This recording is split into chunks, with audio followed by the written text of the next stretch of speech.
வணக்கம். நியூஸ் 4 செய்திகள்.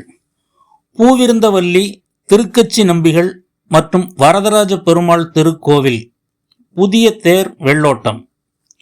திருவள்ளூர் மாவட்டம் பூவிருந்தவல்லி வட்டம் பூவிருந்தவல்லி நகரில் எழுந்தருளி அருள் பாலித்து வரும் அருள்மிகு திருக்கச்சி நம்பிகள் மற்றும் வரதராஜ பெருமாள் திருக்கோவிலில் தேர் சேதமடைந்ததால் கடந்த 70 ஆண்டுகளுக்கு மேலாக தேர் திருவிழா நடைபெறவில்லை. புதிதாக தேர் செய்து தேரோட்டம் நடத்த வேண்டுமென பக்தர்கள் நீண்ட காலமாக கோரிக்கை விடுத்து வந்தனர்.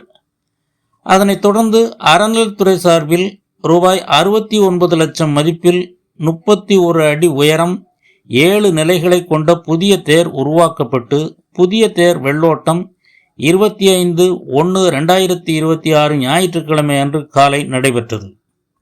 இந்த தேரில் பெருமாளின் தசாவதாரம் மற்றும் திருக்கச்சி நம்பிகளின் வாழ்க்கை வரலாறு அடங்கிய சிற்பங்கள் மற்றும் 248 மர சிற்பங்கள் இடம்பெற்றுள்ளன.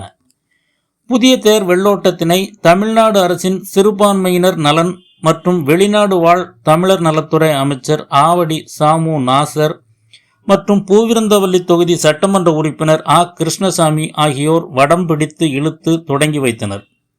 இந்த தேர் சன்னதி தெரு, செட்டி தெரு, நம்பி தெரு, ராமானுஜர் கூடம் தெரு, ஆஞ்சநேயர் கோவில் தெரு வழியாக சுமார் 1.5 கிலோமீட்டர் தூரம் வரை பவனி சென்று கோவில் அருகே உள்ள நிலையத்தை அடைந்தது.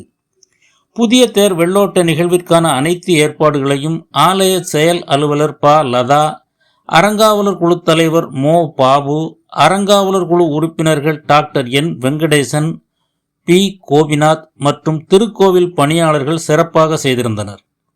புதிய தேர் வெள்ளோட்டம் வெற்றிகரமாக நிறைவடைந்ததை தொடர்ந்து திருக்கச்சி நம்பிகள் உற்சவ தினமான பிப்ரவரி 25ஆம் தேதி தேர் திருவிழா நடைபெறும் என கோவில் நிர்வாகத்தினர் தெரிவித்தனர். நியூஸ் 4 செய்திகளுக்காக வை மாரிமுத்து.